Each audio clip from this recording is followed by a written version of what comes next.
A coast woman is no stranger to a good fight. The Navy veteran is training in the sport of Brazilian Jiu-Jitsu, competing nationally and internationally.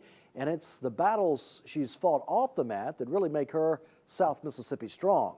Desiree Duncan introduces us to this courageous fighter.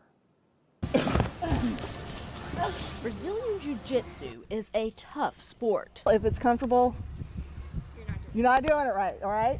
It requires those who train in the sport to be even tougher. Lisa Shackelford knows that well after training for 2.5 years. It's a very humbling sport, and so it forces you to really face who you really are. I mean, the good, the bad, the ugly. The blue belt athlete initially came to American Martial Art Academy to learn self-defense. She had no intentions of competing, but after mastering techniques that will make anyone think twice about messing with her, she decided to give it a try.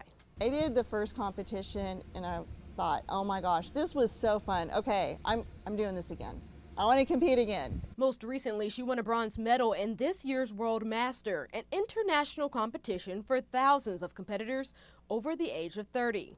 It's not just the accolades, though, that keep her returning to the mat.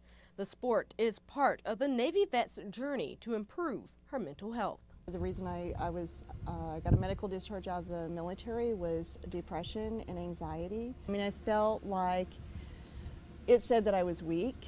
I wasn't as strong as my peers and my counterparts in the military. I felt like a failure. She says it is one of the biggest obstacles she has had to overcome in life. Depression and anxiety, you can't just pull yourself up by your bootstraps and say, okay, I'm going to be good today. I'm going to have a great day. It's with you. It doesn't ever go away.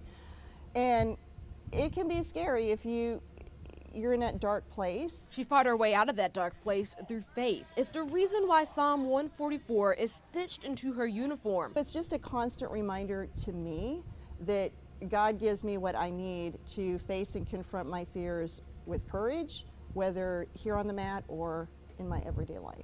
Shackelford says though she still struggles some days, she still counts herself victorious. She's no longer on any medications, and she credits that to the mat. This is my therapy.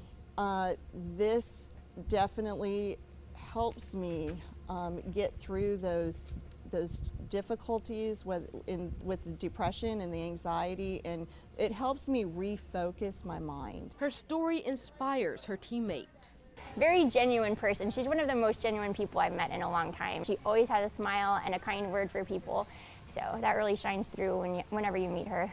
Shackelford says her smile is her way of sharing her story, letting others know that despite the toughest challenges, she's even tougher. The problem isn't when you get knocked down, the problem is, are you going to get back up? And so I have got back up from that.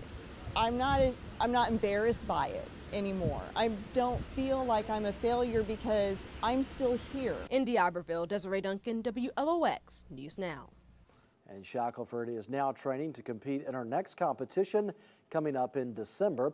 You can watch more uplifting stories like this one every Saturday morning at 6 a.m. on Gulf Coast Good News. You can also watch that show on our WLOX apps for Roku and Amazon